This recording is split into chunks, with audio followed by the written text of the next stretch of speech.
Oh no, it might be gonna mess up like Annette's did. Just don't get too far away from your computer. I only have a phone. Very good. It did it again. That was so funny last week when her Wheelie. sound was. Yeah. Well, is mine doing the same thing? No, yours is making a different kind of sound. Well, Oh. y'all refer to your Sunday school book and just read it You know, to and yourself. you know who it sounded like? It sounded like Finding Dory. Oh, Oh yeah, we need to go see that movie again. No, we don't. That was the bored. Boy, I've never been so bored in my life. I never could figure out what was going on. Me and Tommy were sitting there. I said, "What are they doing now?" I don't know. I was just eating my popcorn. I didn't care. I think it's ever going to end. Did it do it again? Yeah. What are we gonna do? It's probably your Wi-Fi. Maybe it'll get better. yeah. We have no Wi-Fi. Maybe not. Yeah. Have Steve to stand like this with his arm out like an antenna. Give me a receiver. Yeah. Get you a coat hanger and hold it. Put tinfoil on his head. Oh, it's Stephanie. Yeah, put, Hey, Stephanie. Hey, Stephanie. Stephanie. Hey, Stephanie. How's Joel? Okay. Okay. Maybe He's we gonna should be go out. Robin's outside. Yeah, I am. Yeah. We should go outside if you want to. No, this. Do you think I should go outside? no, Will that make a difference? Only if you want to. you're okay right there.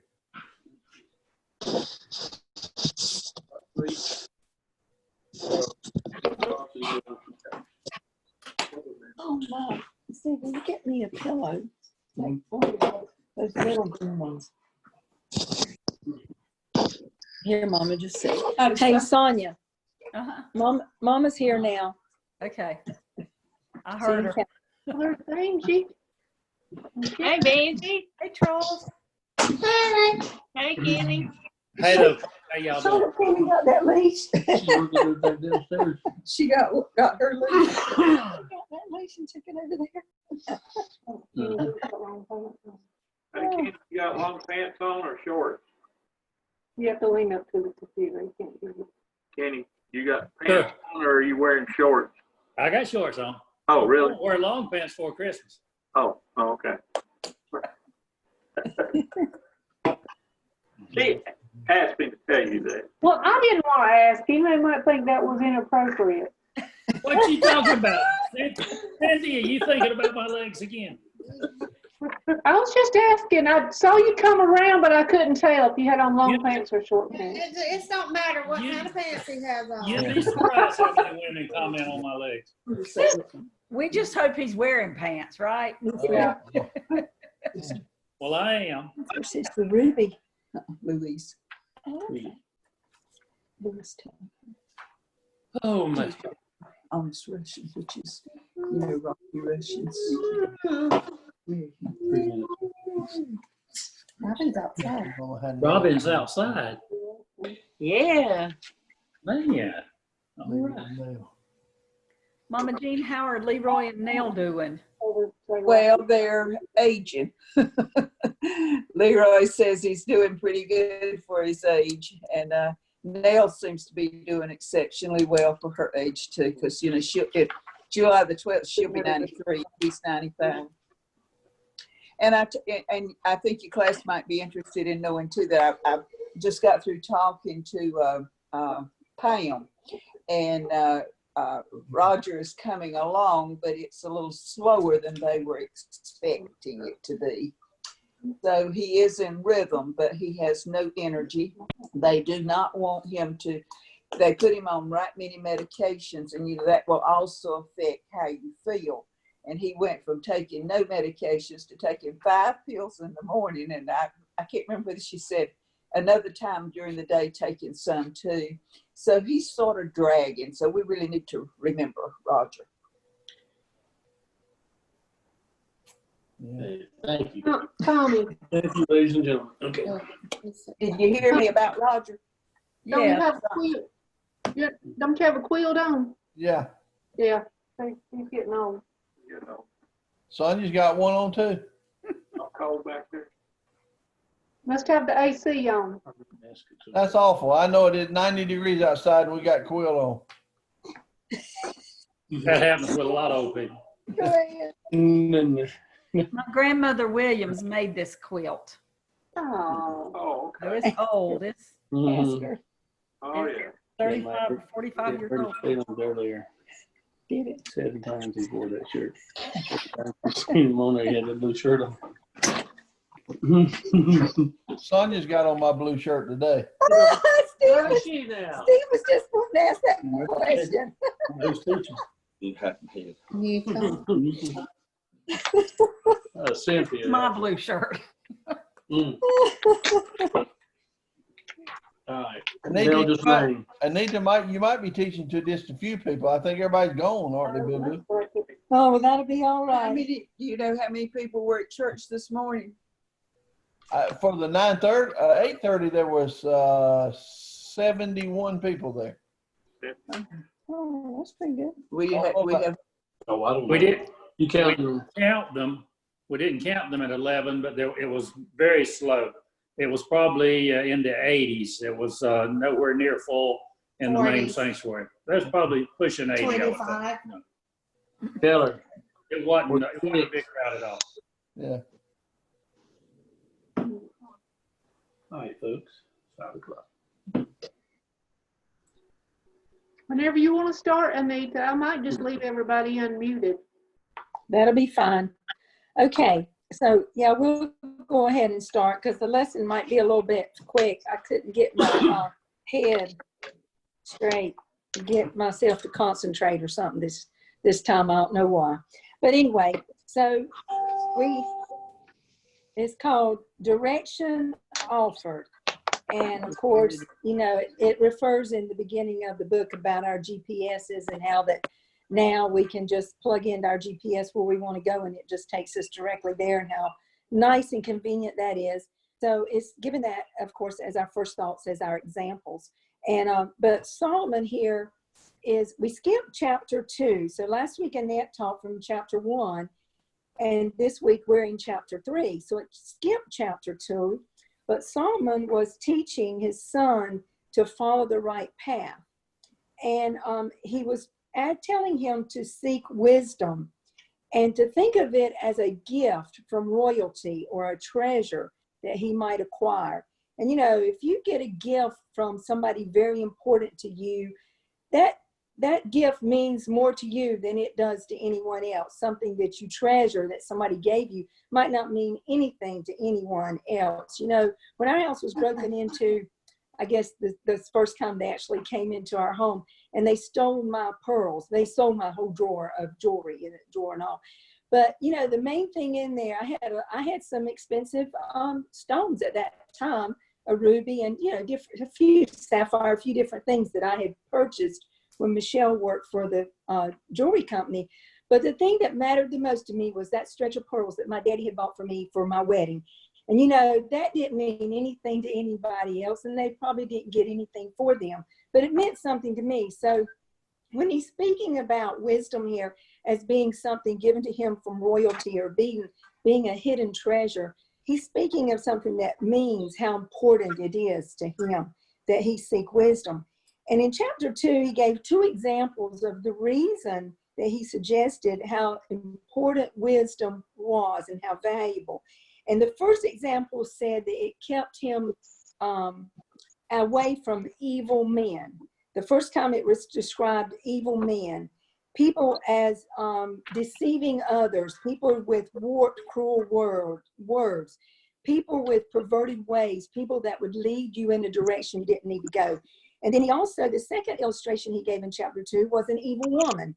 And he referred to a woman who would lure young men and seduce them from a relationship. Maybe they were already in a married relationship and she would seduce them to end that relationship. That's the example. Those are the two examples he gave in chapter 2 about how important it was to seek wisdom so that he stay away from these evil things of the world. And today we just have so much evil in the world, and it brings so much fear to everybody till it's very difficult.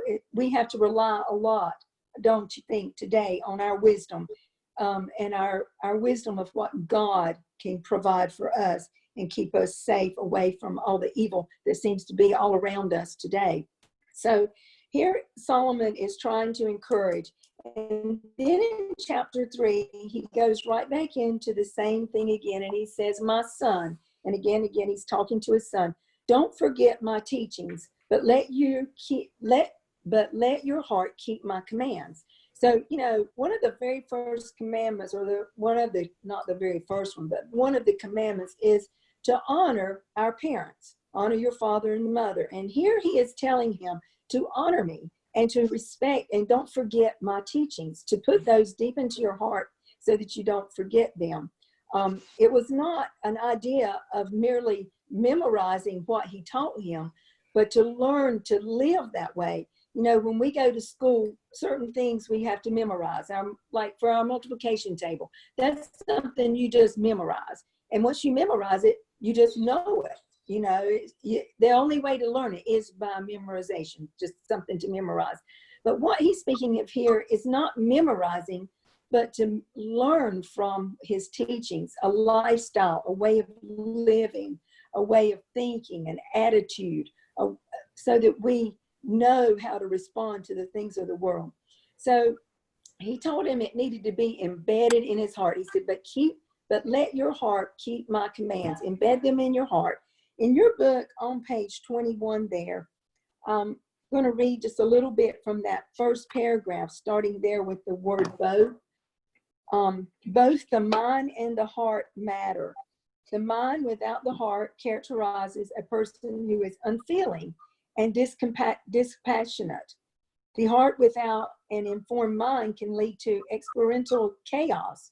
Solomon's injunction to be wise combine both the head and the heart, the intellect and will, thought and emotion. Jesus made the same connection between the head and the heart when he said, love the Lord your God with all your heart and with all your soul and with all your mind. And I noticed in my Bible there, that scripture, I think sometime when Joey was preaching, I had written in there, my column, dedication and commitment. When it says, love the Lord your God with all your heart, with all your mind. He was saying this is a commitment, a dedicated love, not a feeling. We love our spouse. We love our children. We love animals. We love things in a feeling way. We love our spouse in a committed way as well. But we've got to love God in that dedicated, committed way. And that's the kind of love that he's talking about here. And he says, so keep those commands. And in your book, it talked about that and how important it is for us to be passionate about what God has taught us. And Solomon is saying, be passionate about what I'm teaching you, because I'm teaching you God's word and God's will for your life. So that's what he said. So in verse 2, he said, for they will bring you many days, a full life and well-being.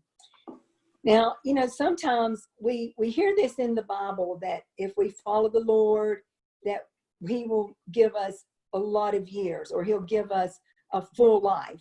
And we sometimes define that, sometimes at a funeral where somebody has lived a very long life, 90-something years old, the pastor will refer, was a God-fearing man and God blessed him with many years of life. But here, that is not what Solomon was saying, many years. He was saying fulfilled years, years of fulfillment. My daddy died really young, and he was a really good Christian man. That didn't have anything to do with his relationship with God. That had to do, but the years he had were full. God had provided him fullness in the years that he had lived. So here Solomon is saying that he renders a satisfying and fulfilling life, rather than a life of turmoil and a life of sadness, although we do have sadness, but a fulfilling, satisfying life. It doesn't guarantee us many, many, many years, although everybody in our class has lived. We have been blessed with a lot of years, haven't we, already? If we don't have many more, we have definitely been blessed with a lot of years, and that's, you know, a blessing to us all. But he's speaking here, will bring you many days of full life and well-being. And when he's speaking of well-being, he's speaking of peace and wholeness. Wholesome relationships with the Lord, ourselves, and others. Healthy relationships, happy relationships. In your book, on page 22, look there at the third paragraph in your book on page 22. Steve's going to read it. Here's the key point in verses 1 and 2. When we take God's commandments to heart, we won't regret it. Putting into practice the inspired teachings of Scripture will render a life of fulfillment and satisfaction. Such a life is described in verse 2 as well-being. Our days will be filled with what matters most in life. Okay, so what matters most? It didn't say we will have 85 or 90 years. It just says we will have a fulfilled life, a life with well-being, and that's what that referred to. Okay, and then in verse 3, it says, never let loyalty and faithfulness leave you. Tie them around your neck, write them on the tablet of your heart. Okay, so loyalty and faithfulness. If we nurture in God's wisdom, if we have God's wisdom in our hearts, and we are devoted to God, we'll be devoted to one another, right? Because we will feel that same type of devotion that God has. And we will be faithful to one another.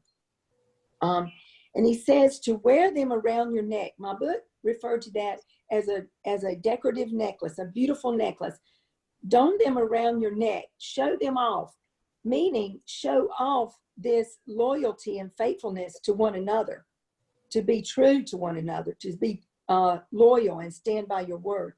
So our actions are what this is really talking about. We're donning them around our neck, but it's our actions, what we show people we believe in and how we treat others. The way we shape our words and how we treat people every day. And then it says, then you will find favor and high regard with God and people. So you will be approved. You will be appreciated. Nobody appreciates somebody more than to know that what their word is good, right? If somebody tells you they're going to do something and you know that person is going to do it, nothing mean much more, does it, than to have to question, well, you know, they said they would do so-and-so, but I just wonder if they will. You know, sometimes this day and age, it's difficult to really know for sure what somebody's word is good or not. We have, you know, I bring people in all the time at work. I bring in temps to do a day job. And like tomorrow, I have 2 guys are supposed to be coming to help unload a container.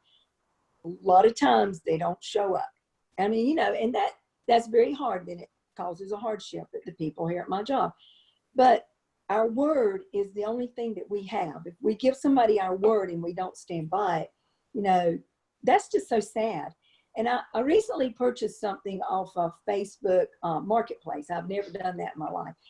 And I was asking Megan, and she hasn't done much of it either. But anyway, I was just saying, you know, I went to look at the item that I thought I might want. And then I was asking her and her friend, I said, do you think that I should put some money down if I want it for them to hold it for me? Or do you think if I tell them I'm coming back tomorrow to get it, then they'll hold it for me? Because they don't know me. And you know, I was just like, and, you know, Andrew said, well, he said, whatever, you know, they probably will. But a lot of things on Facebook Marketplace, it's like first come, first served. And if the next day, if it's gone, it's just gone. But when I went to look at it and I told her that I wanted the piano, I said, do I need to give you something to hold it for me until tomorrow? Because, you know, I was going to have to get some way to bring it home and all. She said, oh, no, you know, that was fine. And they were real nice people. We stood and talked to them for a while. But, you know, you just don't never know. And she didn't know me, and she didn't know that I was going to come back or not. So, you know, just hear it speaking about that we are supposed to be loyal and that we are supposed to have high regard with God and people. And that means that we are supposed to be able to be trusted. And when we speak something, our integrity we should have the integrity that somebody believes us. And, it's important that we have that. On the next page, I think in your book, up there at the very top of page 23, and in my book as well, it says, who stands out to you as a person of integrity? How did you come to reach that conclusion about him or her? And, being in a church, we could probably name a long list of people on and on that we feel have integrity. They're honest. They're honest, truthful people. The dictionary defines integrity as to be the quality of being honest and having strong moral principles. So we can name a lot of people that way, but then there's, depending on where you are, at work or someplace else, you might not be able to define that many people with that type of integrity because people are just not honest. A lot of people are just not honest. And that's very sad that we live in that type of environment.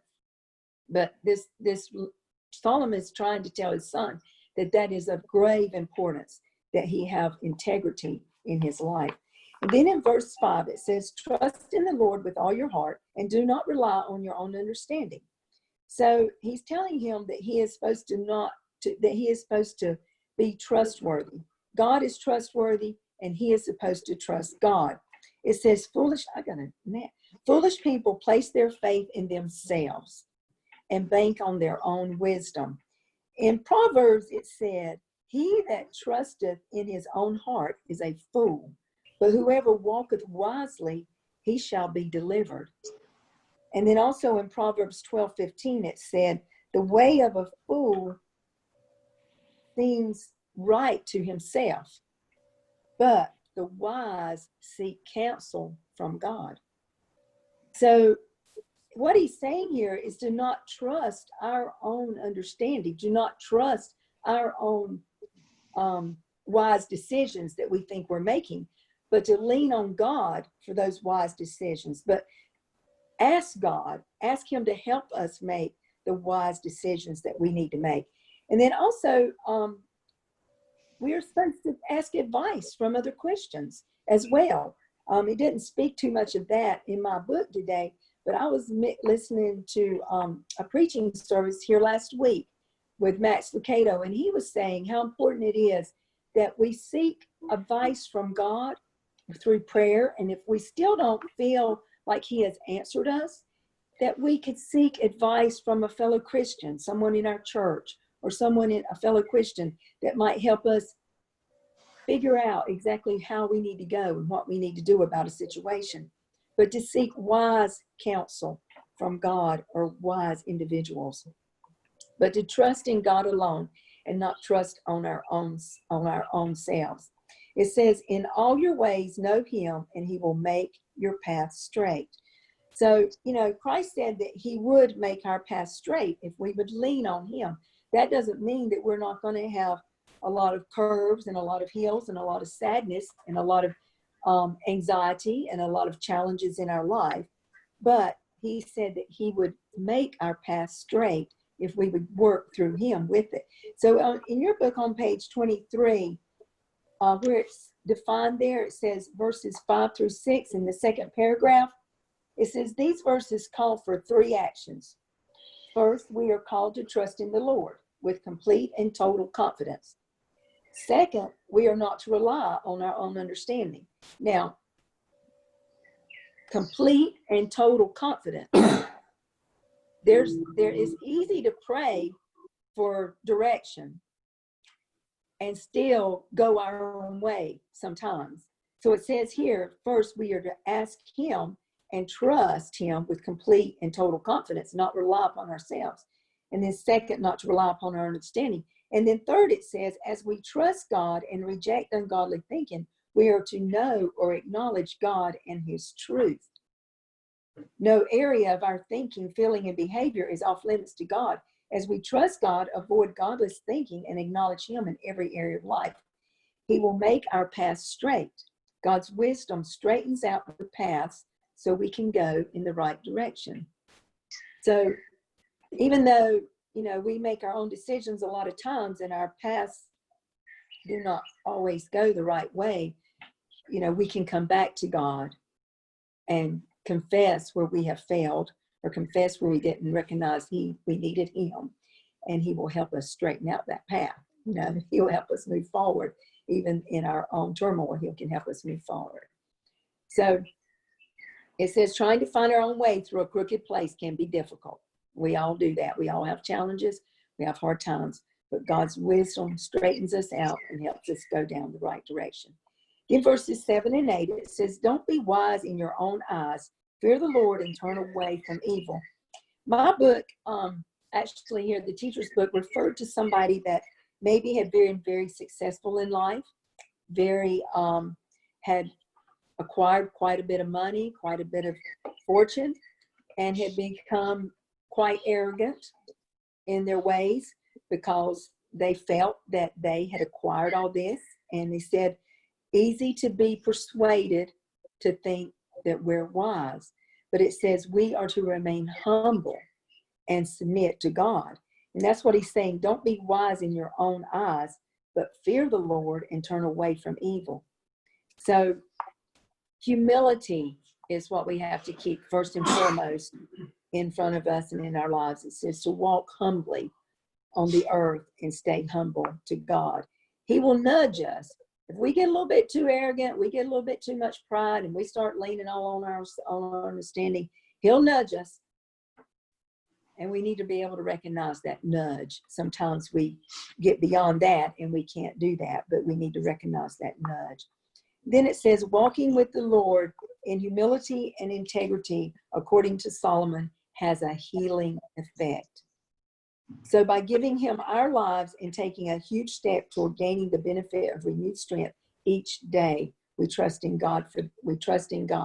In my book here, it said that verses 5 and 8 let us know that our own thinking can result in poor decisions. And, you know, as long as we've lived, we probably hadn't made but a couple wrong decisions, but we can probably identify maybe a couple in our last 60 years of life. But it says, if we disconnect knowledge from trust, and love for God, we may get drawn into relying on ourselves rather than being obedient to God's plan. So when we start relying on ourselves, that's when we start moving away from God's plan, because we start thinking we know what we need to do, and maybe we didn't really know for sure. So we have to stay humble. This will be healing for your body and strengthening for your bones. Now, it didn't say much about that in my book, and so I don't have a real clear explanation for that. But I think it means that God will empower our whole inner bodies. Healing for our body and strengthening for our bones. I don't know what that means. Does somebody have a good idea? What do you think, Kenny? I don't know. Well, my book. I don't think it's a guarantee of physical health and strength, because we can all look at times in our lives when we've had physical issues. You know, we don't have a guarantee of health, 100% health, 100% of the time. So I think that's more a spiritual thing. If we had a guarantee, we would get to thinking we were in charge and didn't need God. So we definitely don't have a guarantee. That's true. It says here, notice that this renewal of our strength is described in terms of body and bones. The writer here says that it's described as the body and bones, a positive effect of physical well-being as well as spiritual growth. So we don't always have physical well-being, right? Even though no matter how much we lean, how much we allow God direct our path, we are not guaranteed physical well-being, are we? Our bodies deteriorate, they break down, and they don't last. So I don't know. I think it is a I think it is more of a positive mindset is what I have to think, that God can help us to stay positive even when our bodies begin to break down and we don't have the strength that we once had. Maybe physically, we still have that spiritual strength, that spiritual growth that he still provides for us. So anyway, that was a little bit, we use this as more of an illustration according to the writer, but that's just about all I know about that. So anyway, verses 9 and 10 says, honor the Lord with your possessions and with the first produce of your entire harvest. So, back in Israel's day, they had vineyards and they produced a harvest. And, it says here that God owned the ground that they planted their seeds in. He provided the seeds. He provided the rain. He provided the sunshine to help the crops grow. So what more did God need to do to reserve a portion from their growth, from their possessions that they harvested off this land? So he said he provided them with all their needs. When we plant a garden every year, that's all we can do is put it in the ground and hope God provides the means for it to grow and produce. So because of his goodness to them, they would always offer the first part of every harvest. In Exodus said, bring the best of the first fruits of your soil to the house of the Lord your God. God demanded that they bring the first fruits of their harvest. And this is where our tithe and all of that comes from, is that we're supposed to give back to God what he has richly blessed us with. So that's what they're saying here. So their offering was an act of worship, just as our offering is also an act of worship. It reflects his faithfulness to them and their faithfulness to God. Faithfulness in both directions. It reflected faith in both directions, faithfulness from God and back to him for what they had done for him. And then in verse 10, it says, then your barns will be completely filled and your vats will overflow with new wine. So there's another, did I miss something? There's another illustration. Doesn't guarantee that our barns are going to be full, does it? Because we give back to God what's really his. It says that God will provide our needs, maybe not all our wants. In your book at the bottom of page 24, I liked what it said here about verse 10. Solomon indicated in verse 10 that the result of generous and faithful giving, your barns will be completely filled and your vats will overflow with new wine. Again, we must be careful here. This verse can be misunderstood to mean that if you want to be rich, you simply need to give more of your possessions to God. The verse, however, doesn't promote such a notion. It does teach that we can count on God to provide for us when we honor him. This is not prosperity thinking, but rather a deep trust in a promise-keeping God who may not provide all that we want, but he will provide what we need as we live for him. So, yeah, this is another situation. Just like the previous one said, a long life. We're not guaranteed a long life. We're not guaranteed a certain amount of years, but we are guaranteed salvation when we leave this earth if we trust in God. And here we are guaranteed by God that he will provide our needs. He will help us make sure we do not have a want for many things, but he will provide our needs as we go through life if we will recognize what he has done for us. God's people in Solomon's day knew about the need to depend on God to provide for them. They depended on God. They lived in a time where they didn't have a choice but depend on God. We sometimes depend on an employer, and when that employer is no longer there, then we don't have anyone to depend on there. So we have to depend on God ourselves. They made their living by farming. Agriculture was a monumental economic difference in their lives and in their world. And they had to depend on God to provide them with a crop so that they would have financial security. And we too have to depend on God. Even though we go to work every day and we get paid for the days that we go to work and for what we do, we have to realize that God allowed us to have that job. Even though it gets torture us some days as we get older and we still have to go to work and we think, oh man, these days are going to soon end, that we don't have to go to work anymore. But still, we have to be thankful that we do have a job, that we are provided a means that he will provide for us.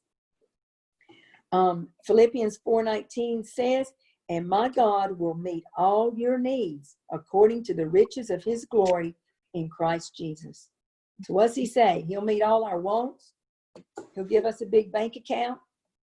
He says he will meet all of our needs according to his riches through Lord Jesus Christ.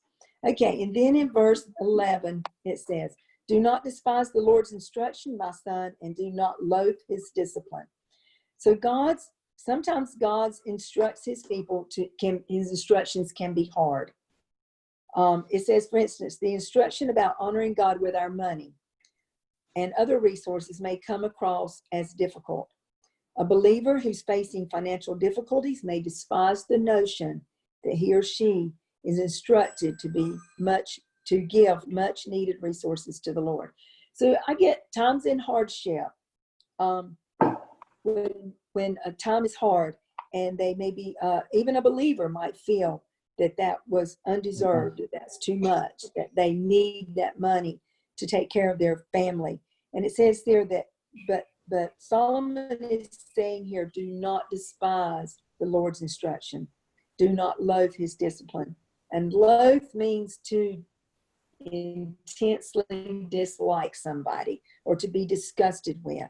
So that to me is just a harsh word, although I did look it up and it just described it as being disgust or dislike. But, we don't want to feel that way toward God about anything, any of his instructions, whatever they might be. And then it talks about here, do not despise his instruction and do not love his discipline.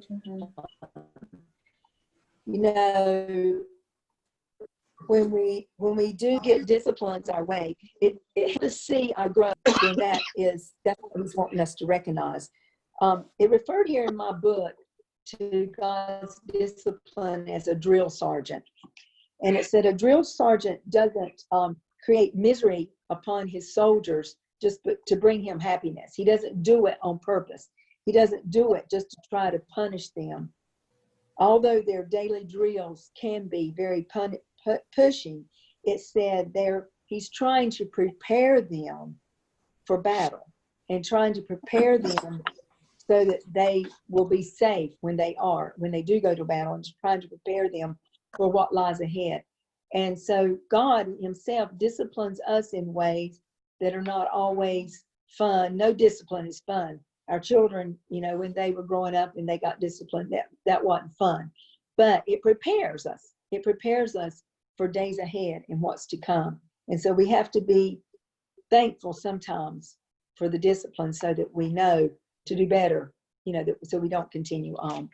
And then the last verse here is verse 12. And it says, is my voice messing up? You're fine. What are y'all laughing at? A little bit. It sounds like you're talking and sort of. I'm sure. I don't know what's doing all this. It looks like it's clouding up. Maybe the weather's doing it. Okay, well, this is the last verse. We'll get through it. For the Lord disciplines the one he loves, just as a father disciplines the son in whom he delights. Okay, so we disciplined our children because we love them. God disciplines us because he loves us.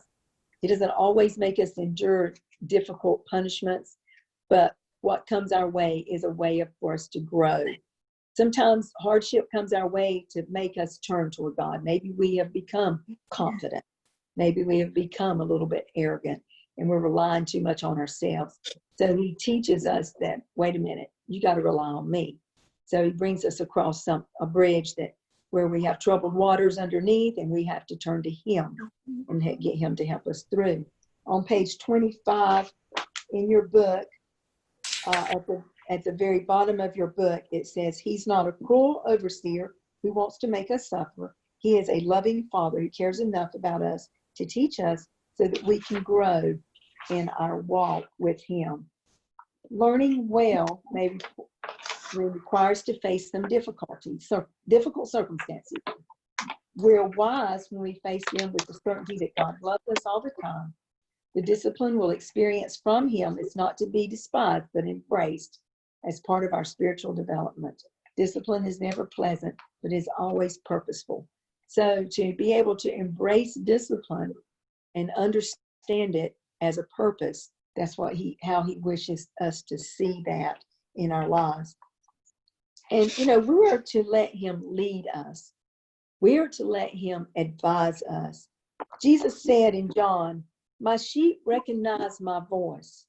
I know them, and they follow me."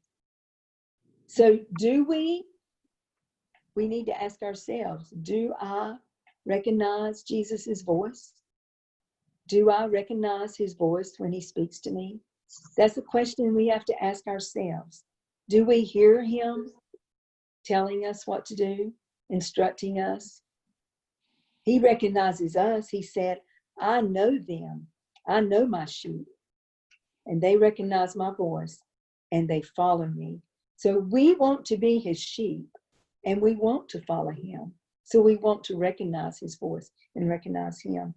And then the Lord says, "I will guide you along the best pathway for your life," in Psalms 32. God said that. I will guide you. Allow me to guide you along. We have to allow God to make us wise, to hear Him and listen to Him, and to seek His desires. And I think the last paragraph here in my book is also in your book. In that last paragraph, it says, "The confidence that God loves us like a caring Father makes us even more grateful for the way Jesus has taught us to pray. He instructed us to call our Father. Knowing Him as our Father enables us to view ourselves as His children, the objects of His great delight, no matter what we may have to endure in life." So we are to characterize ourselves by integrity, be the people that God has called us to be and helped us to be. Trust Him and allow Him to lead us. Listen to His voice, hear His voice, recognize His voice, and then follow Him in the direction that He sets before us. So this is what Solomon was saying to his son, to listen to him and to embed those words in his heart, that he will always follow the right pathway. All right, that is all I have. Good job. Good job. Hi. Hey, Cat. Hi. Hey, Cat. hey, Cat. Yeah.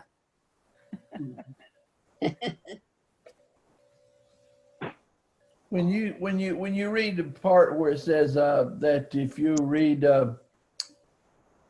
honor the Lord with all your possessions and this, and then it says then your barns will be completely filled and all that.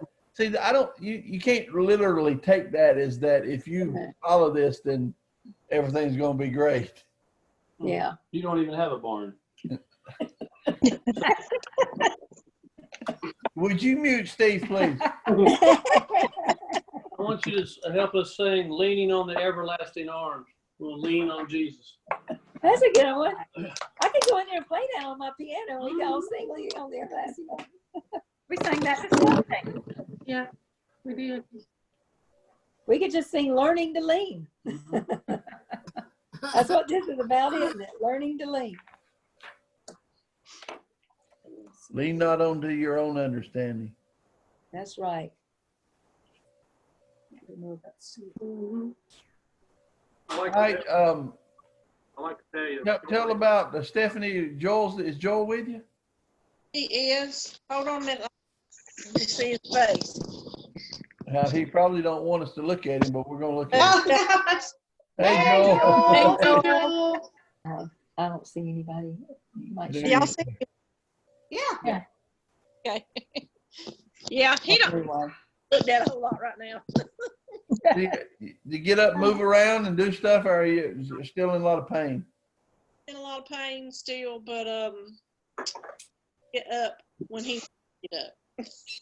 It's gonna be a long time healing because they cut the muscles in his abdomen, but the doctor seemed to think that would help things with all the cutting he's had done there has been part of the problem. So I hadn't got to physically see the doctor. I talked to him for a minute on the phone, but he seems to think it went well. It's just going to be a slow heal.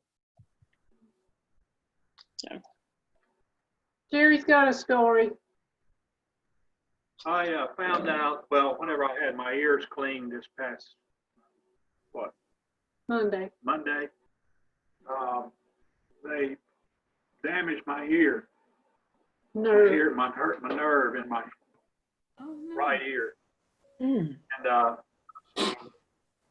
called the doctor back after I got home, and they gave me a prescription, advised me to take some nasal spray and spray in my nose to lighten the swelling, inflammation, and then call them back in 2 days.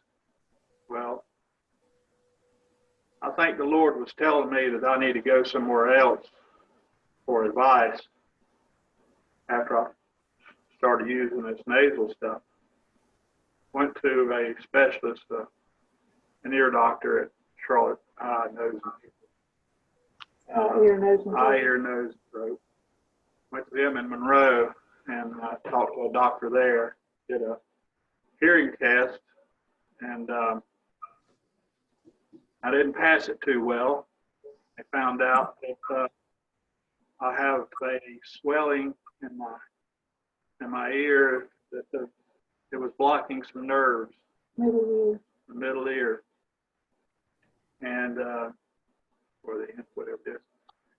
And they said that take some steroids, what's the name of it? Prednisone. So I did it. Now I'm beginning to hear in my ear. I could not hear in this ear at all. And I believe the Lord was telling me to call this doctor. Didn't know what to do, and somehow or another, I believe the Lord was speaking to me at that time. If I had kept with the first doctor, I still wouldn't be able to hear, I don't think. It's just one of those things. I don't know. They probably damaged it when they were squirting that water in there. They squirted it real hard in my ear. And they did the other side, started the same way, and they found out that the wax in there wouldn't come out, so they did it real slow, and it came out. Oh dear. But anyway, I'm just glad I'm able to hear better in this right ear today. And I started my medicine. It was back this past Thursday, the steroids. And I'm just now be able to hear in my right ear. But I'm still not out of the water yet. because the doctor said I'd probably go the woods. Rather, the doctor said that my hearing may last, or loss of hearing may last, and I may get 100% in 1 year. Don't know. Then again, he said I can probably get it in 2 weeks. Don't know. But it's getting better. I can hear better in my right ear. So anyway, I just wanted to tell y'all that. Good. Take care of yourself. Anybody else got anybody that want to mention that's sick or needs prayer? I talked to Tammy today. She said Gary's having surgery next week. Austin? On his shoulder. On his shoulder, yeah. Yeah, he's getting a little tune-up on his shoulder, and there was a little birdie told me that Annette got her leg cut. I'm not sure, Annette, if you want to tell about that. Well, you need to wear long pants when you're using a push mower. Because why? Because I had a rock fly out, and it cut me just above the ankle, just below the calf. And so I told Tony, I said, I think I probably need to have this checked. But I'm going to take a shower first because I'll stink real bad because we've been working in the yard. But the doctor said it cut down to the fascia? Fascia. Fascia. He said that's the level of skin that covers the nerve, the muscle, the tendons, and things like that. So he had to put a couple stitches inside. He put 2 stitches inside, and then he put 8 stitches outside. Oh. And other than being sore, it's fine. And he gave me an antibiotic. He told me not to put any kind of antibiotic ointment on it. He told me just to wash it with soap and water, then put Vaseline on it and cover it during the day, and then wash it again in the afternoon. Put some Vaseline on it and don't put a bandage on it overnight. But Breathe. yeah, Let it breathe. those rocks are dangerous when they come out of a lawnmower. But that's the first time this year I haven't worn long pants while doing yard work. And we just had a safety meeting on that at work about a month ago. You're fired. Huh? I said, you're fired. Yeah.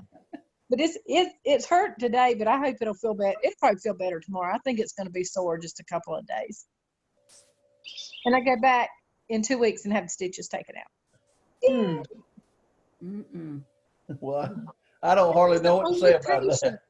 I was the only patient there at the urgent care. And I got there at 7:30, and it said they had completely cleaned the lobby at 7:10. And I said, well, this is cool. Cleaned it just for me. What time did you get out? Oh, I got out at about 8:30. That's a world record for emergency room. Yeah. That was the urgent care. Oh, urgent care. I got you. Urgent care. Yeah. She told me, she said, if you can get here by 8 o'clock, we can see you. So that wasn't a problem. Just drove up the Indian Trail and there we were. Well, take care of yourself, Annette. I am. I'm not going to do any more. And Tony felt really bad because he said, hey, we're almost finished. We take the push mower and just mow that one little streak right there for me. I said, oh, yeah, I can do that.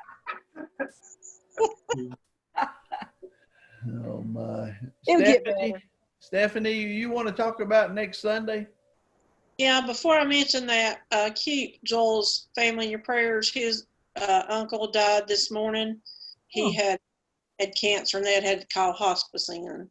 So it's his mama's sister's husband. So Joel was pretty close to him. It was Joel's Uncle Jack. So, but I think we're going to try to do Sunday school Saturday because we've got next Sunday's Father's Day, and I know everybody's got plans. Let's try to do it Saturday night at 7:30. Will that be okay? That's fine. That'd be good. Yeah, that's good. I don't know if we'll be here or not. We've got an event going on at 6. But Sonia, do you know how to host a meeting? Yes. Okay. That was real confident. Do I not have to send out an invitation? You would have, yeah, you'd probably have to create a new meeting ID and Okay. send that out. Okay. When can you do it, Boo Boo? I can do it. When can you do it?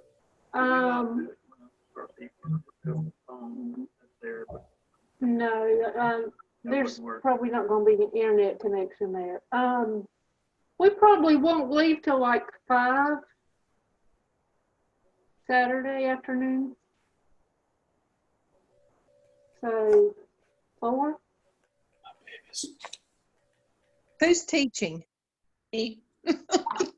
Okay. And you have to be on, Cynthia, right? You have to be on. Well, somebody has to. Somebody with the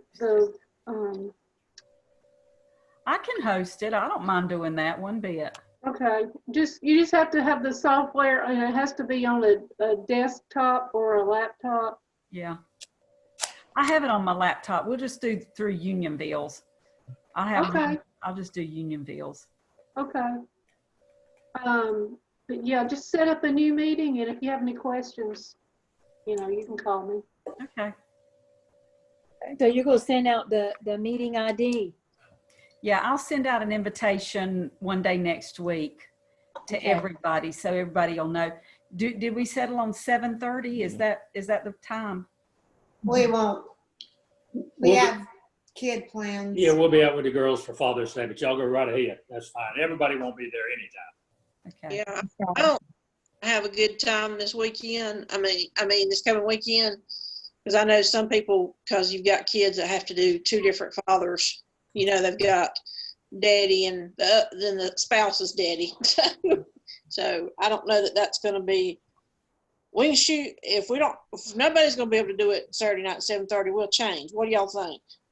Becky and Linward probably won't be able to participate either. What do you think?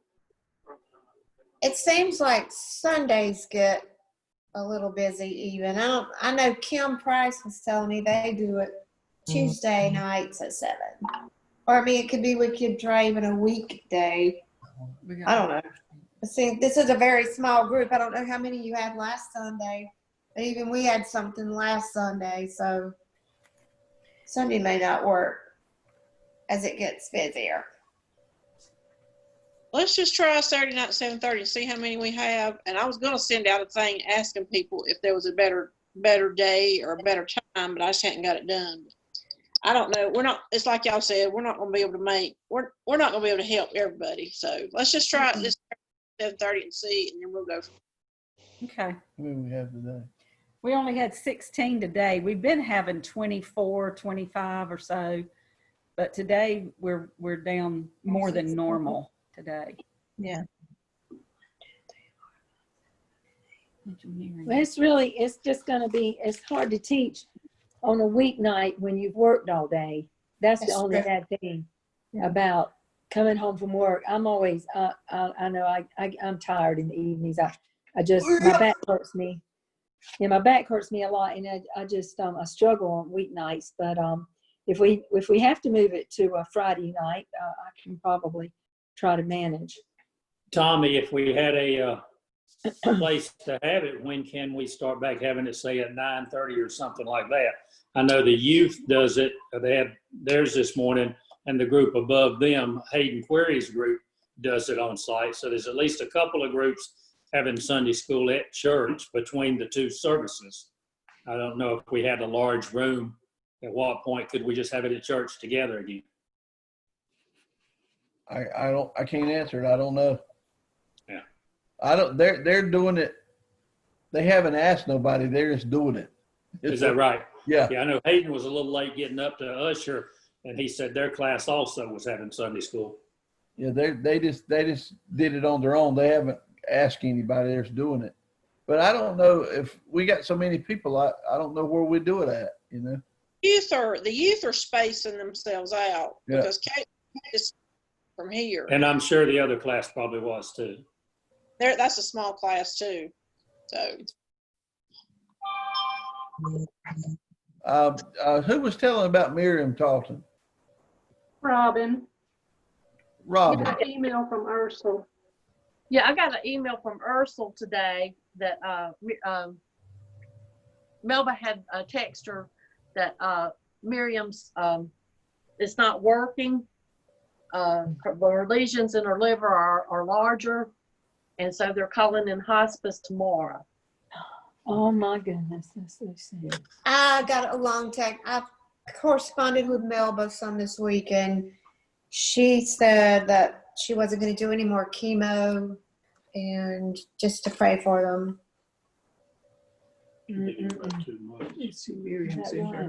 They're hoping they can get her feeling better, just to feel better. But that chemo's been really rough on her, hasn't it? Yes, it's not working. Miriam said that you did, he said. So she's about 85 or so, Mama? She's 86. 86. She's my dad's age. Yeah, same age as Daddy. Oh, that's sad. Mitch said he may have to have plastic surgery on his wound. which may not be a bad thing. That may not be a bad thing.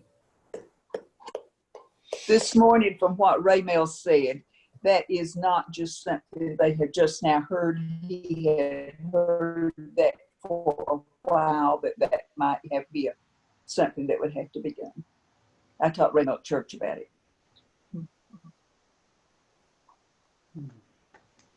What about Richard's brother, Tommy? She just said that he had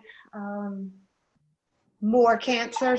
I don't. He had the throat and and then the tongue too. Way horrible. About a year ago, he did get through that with radiation, but I think she didn't say where it was.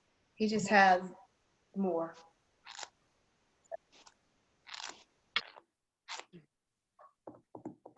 His name's Tom. All right. Well, let's see. We got another meeting at 6:30 down at the church, so we need to sign off, I guess. It's for the Vacation Bible School workers, if you're going to be in Vacation Bible School. All right. Who else? How's Rick?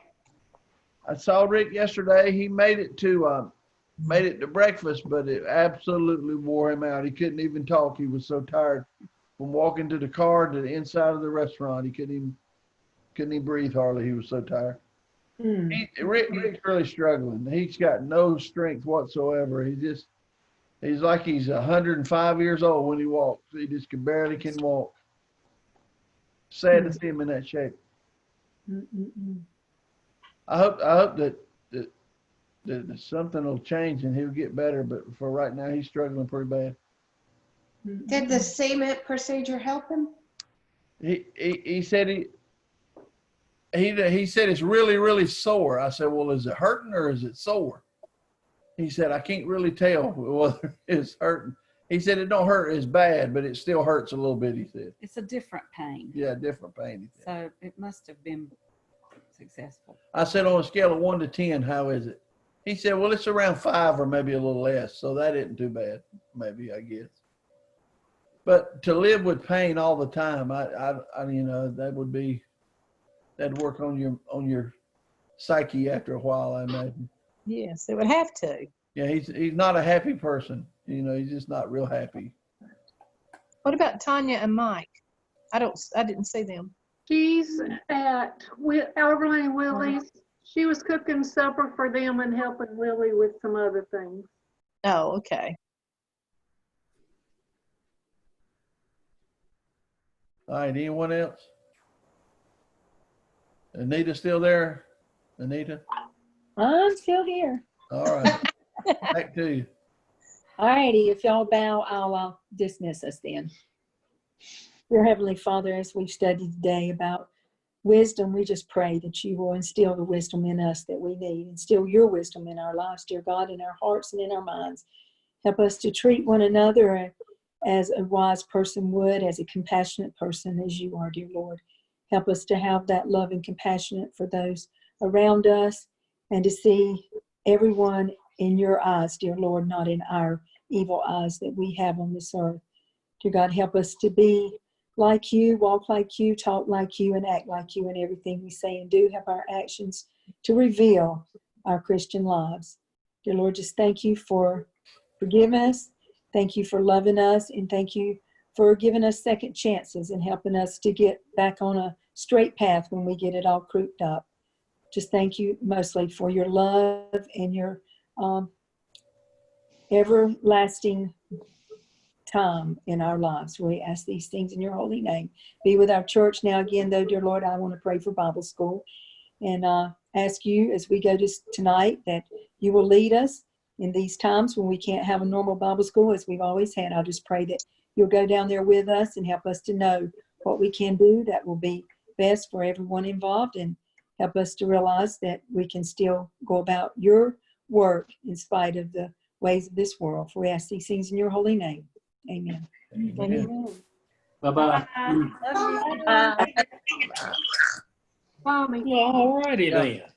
Yeah. That meeting, is that for just teachers for Bible school, for the Bible school? Is that for everybody that's going to be participating? in my case, Teachers. I'm gonna be Is it maybe for teachers? crafts. Teachers only, I guess. Okay, all right. Well, Whoa, no.